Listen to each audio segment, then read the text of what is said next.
Welcome to Season 4 of the Retail Tea Break podcast. My name is Melissa Moore, the Retail Advisor, and each week I'll be joined by industry experts, retailers and product creators to decode the myths, share knowledge and give you an insight into the retail industry. So grab your cup of tea, sit back, relax and listen in to Season 4 of the Retail Tea Break podcast. Today I'm joined by a guest who has over 25 years experience working within the consumer goods industry. This marketeer is one of Rethink Retail's top global influencers, and her aim is to assist clients to better understand trends shaping the retail and hospitality landscape, and to develop strategies by guiding consumers and shoppers on their purchase journeys. She's also author of LinkedIn Learning's first training course on retail marketing strategy. Sharon Yourell Lawlor, Managing Director of Think Plan Do Consulting, welcome to the Retail Tea Break podcast. Good morning, Melissa.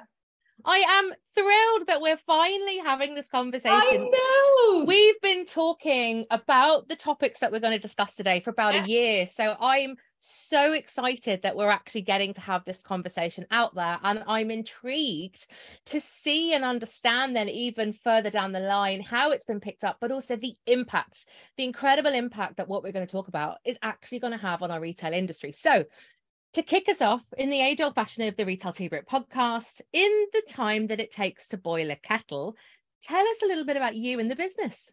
Okay, well, as you mentioned, and thank you for that lovely intro, I'm a business strategist and I'm the founder of Think Plan Do Consulting. I founded about it's 6 years at this stage.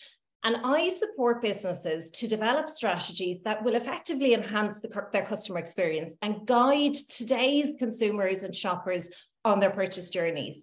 So I work on projects with clients, and they could be suppliers, they could be agencies, they could be retailers.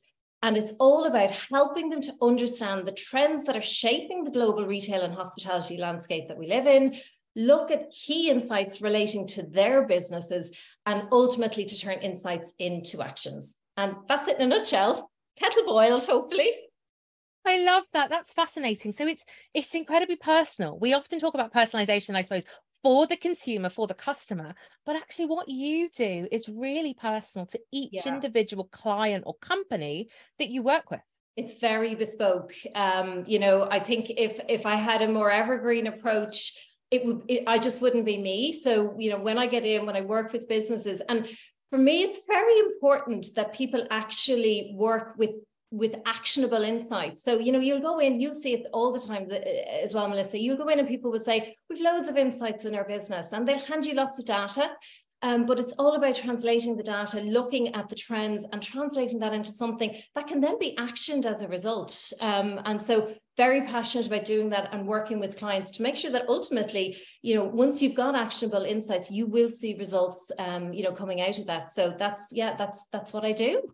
And there must be an incredible return on investment, which I suppose is still the key buzz phrase as it has been, post kind of 2008, really. But it's great then, as you say, that's long term. And I presume then as well, they can use that with their teams. Yes. Yeah. I mean, the first thing people will often say when you go into sort of almost to brief people having done a deep dive on their own business is, I wish we'd had more people in the room when you were presenting this, or could you come back and do the exact same thing again? Because, often what people will say to me is, you're not presenting rocket science, but what you've done is really, really get through to actually what those key insights are. And now that we see it, and now that it's been presented in that format, we can now go and do things with it. And that's hugely rewarding for me, as a strategist, because there's nothing worse than working on these things and them not going anywhere. So for me, it's always about what can you do? How can you apply it?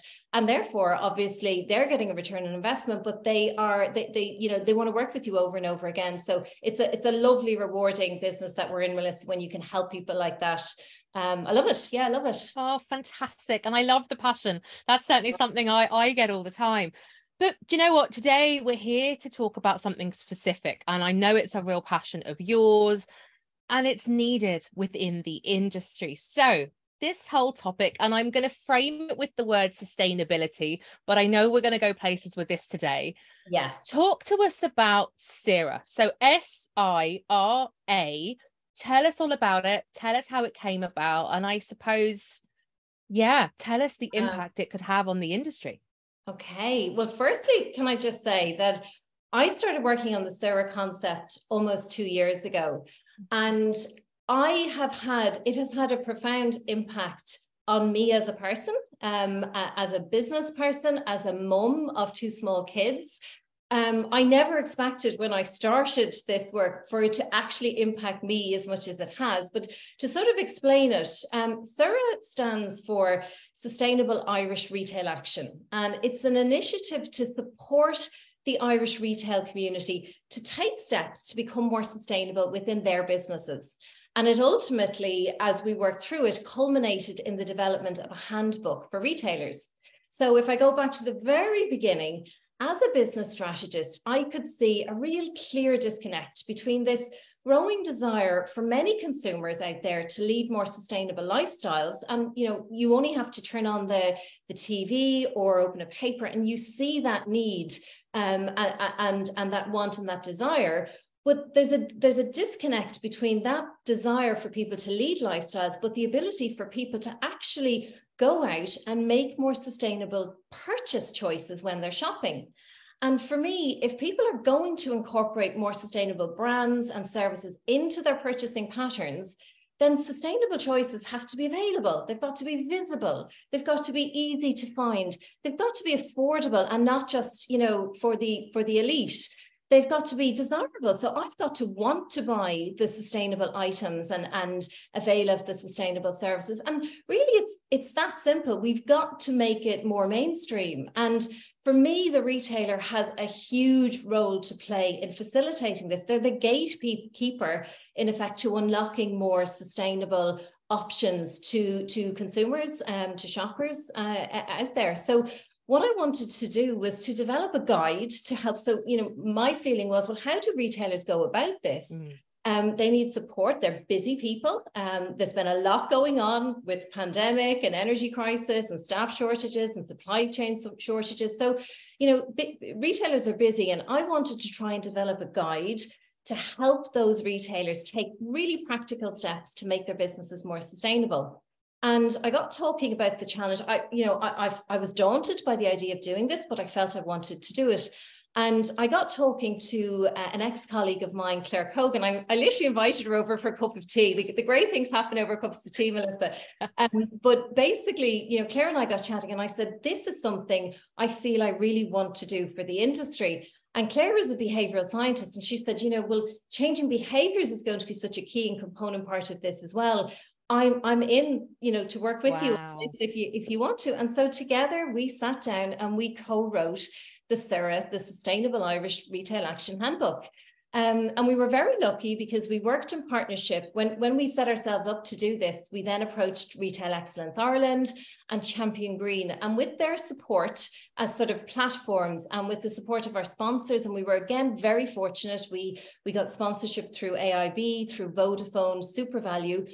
And our fourth sponsor was actually the creator of the guide, Tap Creative, who are a retail design and innovation agency. So they were absolutely perfectly set to support us on that. And we, in effect, pulled together, it was 6 months of work, but we launched the Sustainable Irish Retail Action e-guide.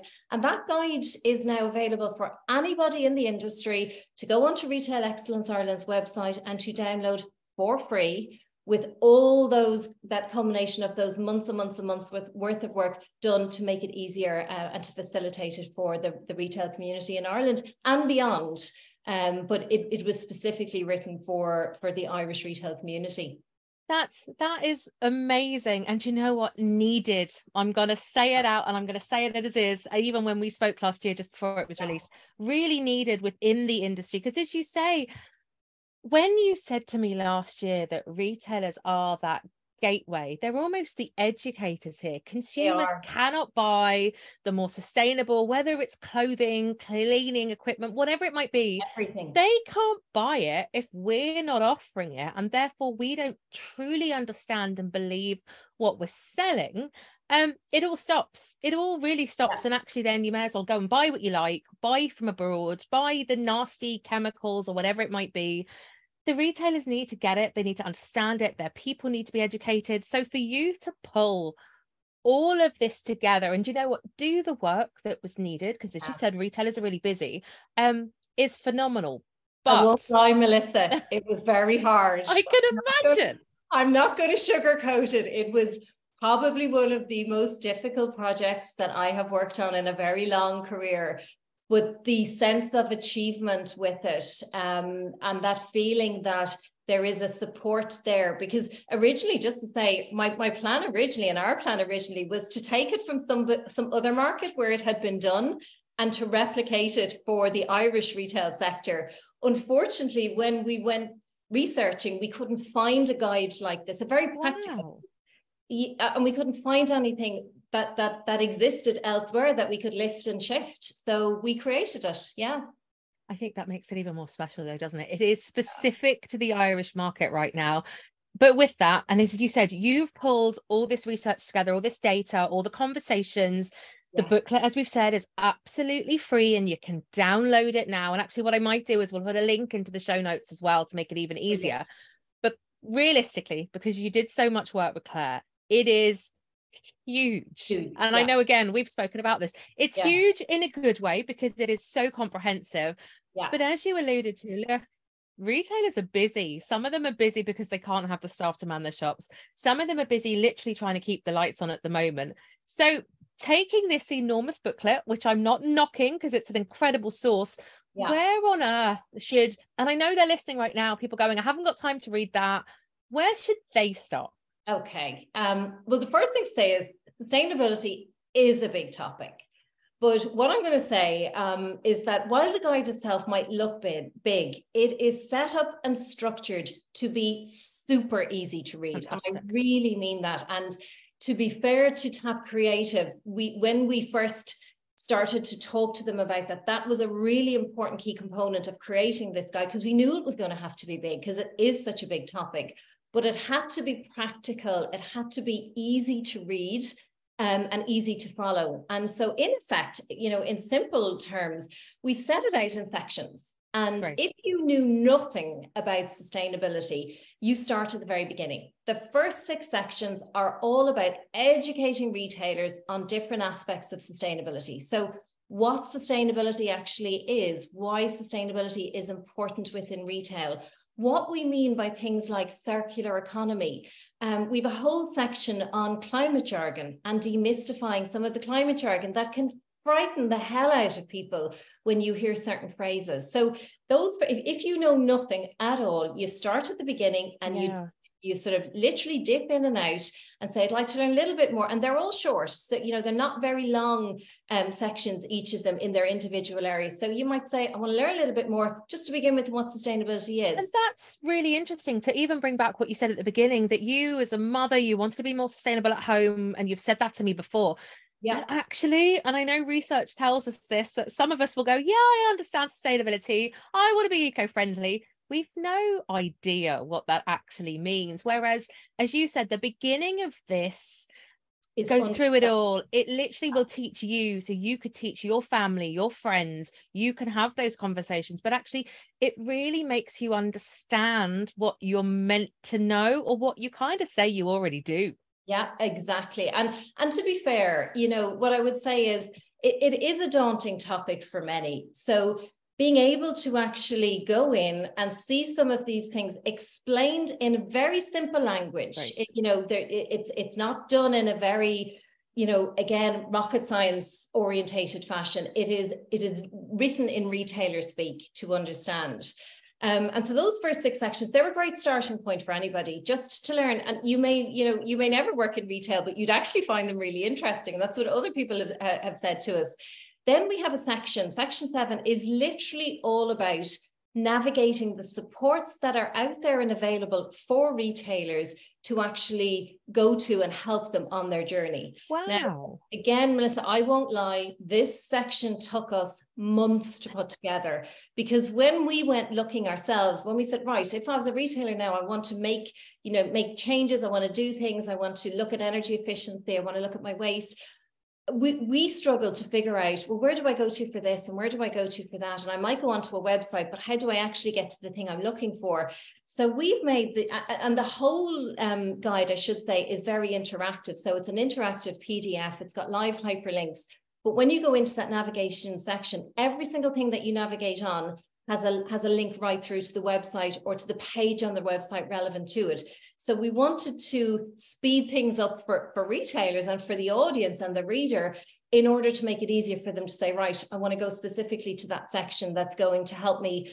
For example, the Sustainable Energy Authority of Ireland have an amazing energy academy, which most people won't know about. So if you want to understand more about energy efficiency, starting point there might be the Energy Academy, but this will literally, direct link you through to it.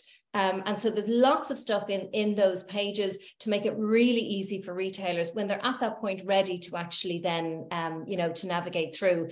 And then the last section, which is a big section, section 8, is all about our 10 pillars of retail sustainability. So as we did a lot of interviews, we went out, we interviewed the retail community with a survey, and then we did a lot of one-to-one interviews. And what we found as we were doing that was that the same topics were being brought up time and time again. And we turned those particular key areas or topics into pillars of retail sustainability.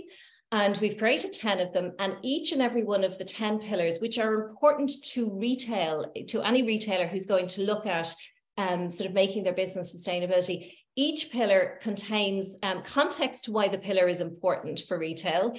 It then has a variety of case studies, and then it will finish with tips and hints on each and every single one of those retail pillars. So in total, we've over 20 case studies from within the Irish retail community. So people in Ireland who have gone on the journey already, who've given us our case studies related back to each of the 10 pillars. And they're all there laid out in very, very easy to read format. So my advice is, if you're starting from scratch, go to section 1. If you feel more comfortable, you may want to go to the 10 retail pillars. And there's things like design, build and retrofit, lighting, heating and cooling. So the first couple of pillars are very within the retail environment itself. Then there's pillars on products and services, on waste and recycling, on supply chain. And then the last 2 pillars in there are actually more fundamental foundational pillars. So things like supporting Irish local and community and people and practices, because you cannot, as a business owner or manager or whatever listening today, you cannot do it yourself. So you may decide, yes, I want to do this, but you've got to work with people within your business and bring that learning and the understanding and the practices through. And so there's an entire pillar on that, and on how businesses have approached that from their own perspective. So 10 pillars there. And as I said, big document, but go in and out, dip in and out. And that's exactly how it was meant to be read. And that is how it's been designed and set up in very easy to follow fashion. Fantastic. And that's brilliant, because at least then everyone listening, and I'm going to keep saying this, I would urge you, download it today, have it there. And then, as Sharon said there, start at the beginning if you need to, or jump in. Yeah. I think, as an outsider reading it, I think there's case studies there from everyone. You're going to read a case study and you'll be like, God, they're like me, or they started off like me. They have a similar business to me, or maybe they're in the same area. You'll absolutely have a connection with many of the retailers in the case studies. Yes. And look, I mean, I think one of the things that really interested me as we went to talk to some of the retailers to say, we'd like you to, to sit in a particular, we'd like to get a case study from you. We'd like you to participate. And retailers said, oh God, I mean, I haven't started my sustainability journey yet. I don't have solar panels on the roof. And I'd say, but, talk to me about what you're doing in the community. Talk to me what you're doing with, with people in the community. Talk to me how you're supporting, Irish businesses, Irish suppliers, Irish brands. And then they'd light up and they talk about various things they're doing. And I'd say, this is part of what sustainability is all about. It is about the planet, but it is also about people, and it's about prosperity. And I think people tend to default quite often to the environmental element, and obviously for obvious and important reasons, but they tend to forget the real importance of the social element and of the economic element to that. And so we've got such a lovely mix of case studies in there from businesses in under each of those retail pillars. And again, we couldn't find that anywhere else. We couldn't find that in other markets where case studies had been brought together at that level, you know, to show and to inspire. Because I always think it's easier when you see, you know, it's been done by somebody else and how they've done it. You know, and people talked about the ups and downs, but also ultimately every single one of those case studies is really inspirational. Oh, and they really, really are. So for retailers listening then that might have a sustainability strategy, or that they say that sustainability, it's a big word, is one of their values, how can SIRA help them? Well, I suppose, as I said, it's four things. It's going to help them from the perspective of providing education. Yeah. It's going to provide inspiration. It will provide support, and it will also help with organization. You know, one of the first things that we say to businesses when you go into the navigational section, one of the first things we say is set up we call them a green team, but really they're your sustainability champions within your business, and get that team working with you and for you in order to actually drive this sustainability agenda. And so there's lots of really good and helpful sort of hints and tips within that to help get people started. Now, I'd also say, you know, that the case studies are from so many different businesses that they're a real source of inspiration. So there's 24 in all, and there's such a mix of businesses. You know, there's one of my favorite is a beautiful business down in Cork called the Cork Flower Studio. And you say, God, well, like my business is very different to a florist. This is a florist, and they've an amazing coffee business, takeaway coffee business as well. But I guarantee you'll read that case study on what Justine and the team have done down in the Cork Flower Studio, and their approach to community retailing, you know, to working with other retailers on their road and in their community to say, we've got extra boxes here that we don't need. We get, you know, stuff comes in lots of boxes, but we actually flatten the boxes, take them across the road to the retailer across the road, because that particular retailer has expanded their online business, and they're now, you know, need boxes to actually then go and deliver out to their customers. So there's so many lovely stories of things that people have done, and I think they'll provoke a little bit of inspiration. The other thing I'd say is that sustainability is all about creating habits, you know, and so there's lots of stuff in there that prompts you to maybe say, get the sales assistants who, you know, are always asking the shopper if they need a receipt. You know, make sure you're that business that gets everybody to do that. That's looking at turning off your lights at night. That's reminding shoppers when they come in, if they're buying something, you know, now that comes in a refillable option. And next time you come in, we stop the refillable option. So make sure you're going to buy the refillable there. So there's lots of really good things, I think, that people will get out of it. But it starts with education. There's lots of inspiration, loads of support, and it will help you get organized. And it also sounds incredibly simple in the respect that this is doable.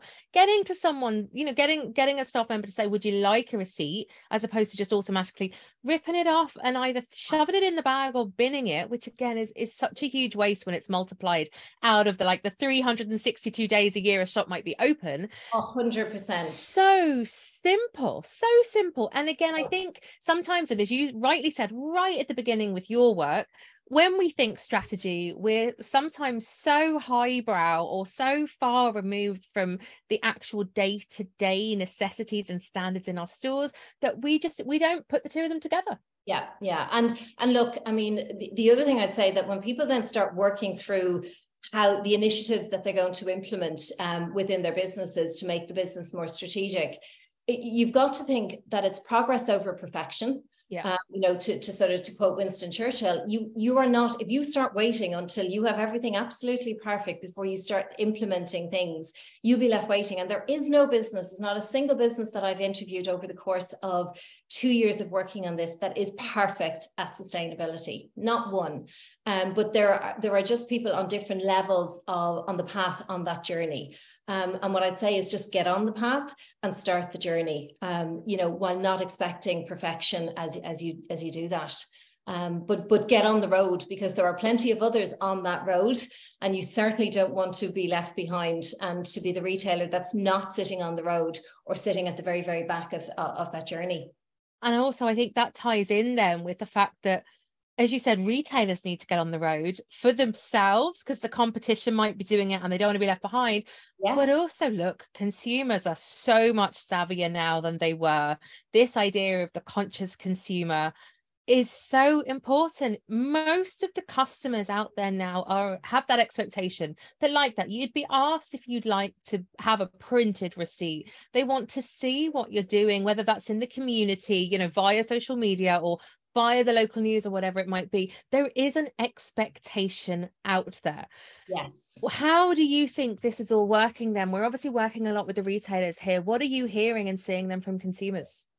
Well, the one thing I'd say is that it became very apparent over the course of doing our research that while there's a lot of goodwill amongst the retail community to become more sustainable, so when we asked retailers on a scale of 1 to 10, motivation levels were at an 8.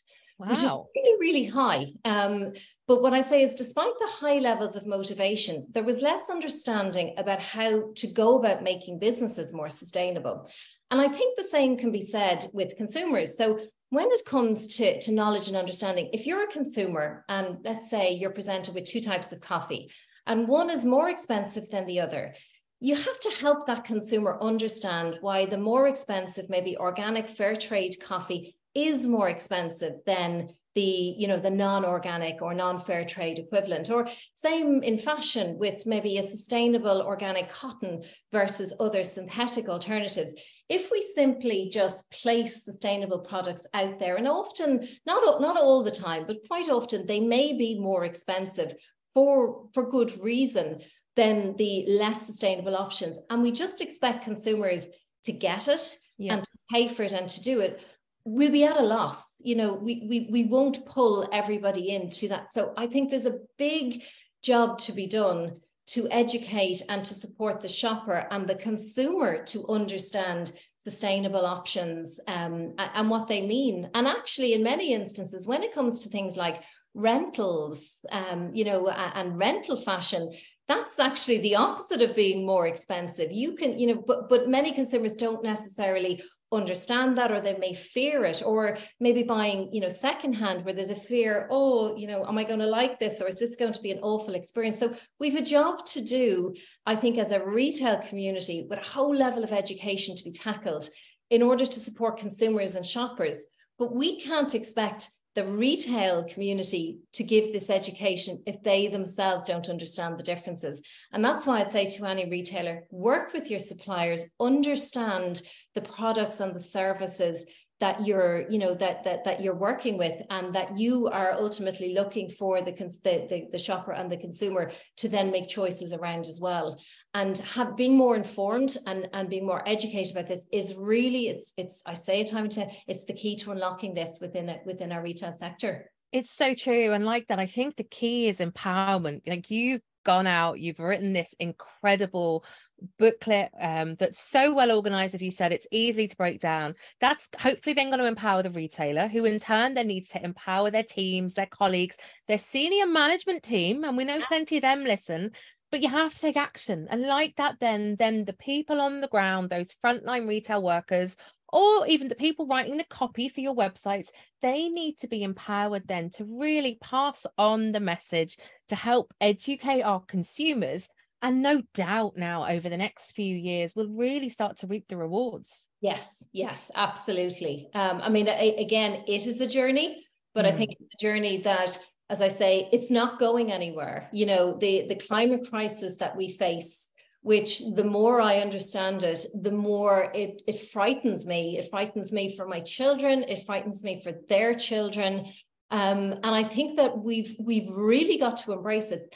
How people will shop going forward will have to change, because there's too much invested if we don't actually change many of our behaviors. And some of those changes will be enforced on people. Legislation is continuously coming down the line.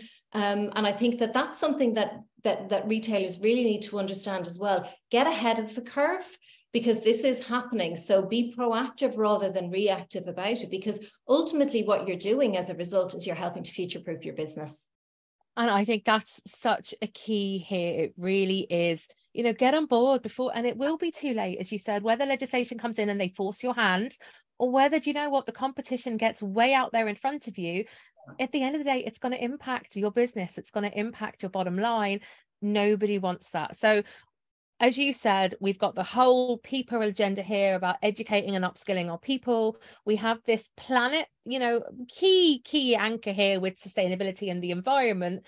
But at the end of the day, it will support your business, as you said, for now and for the long term by getting involved. So again, and I'm going to keep saying it, download that SIRA booklet today. It's definitely going to go into the show notes, and I'm sure as well we'll share everything else, Sharon. But final question, and I'm so excited to ask this, what's coming up for you over the next few months? Oh my God, lots of great stuff. Well, firstly, when it comes to the SIRA guide, we're actually in the next couple of weeks starting on the next installment of the SIRA guide. So we will be conducting a new retailer survey within the Irish community. So going out to retail owners, directors, managers to get, again, a sense of how they're feeling about this now, because this is, you know, 1 year on.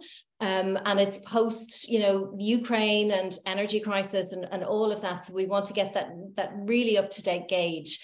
We will have lots of new case studies. So very interested to incorporate new case studies, new updates on legislation, and actually some new sections within the guide as well. So that's the first piece.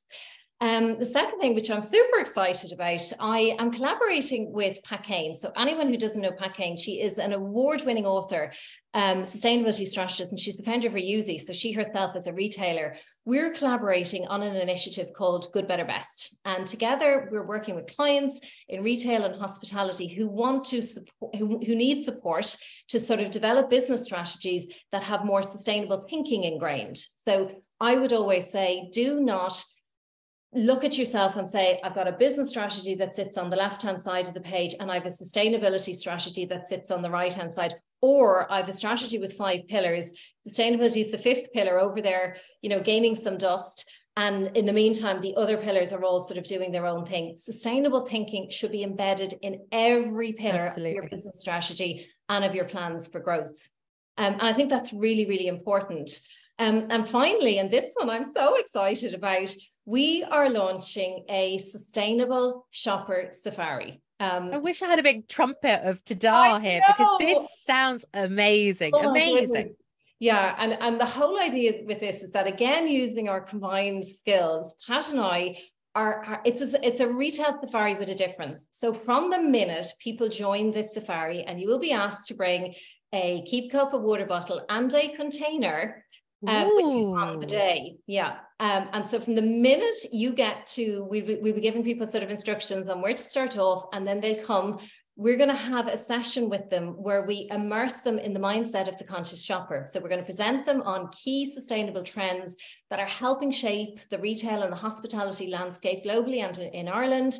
And then the group will be taken on a shopper journey to different sustainable touch points in Dublin's city centre.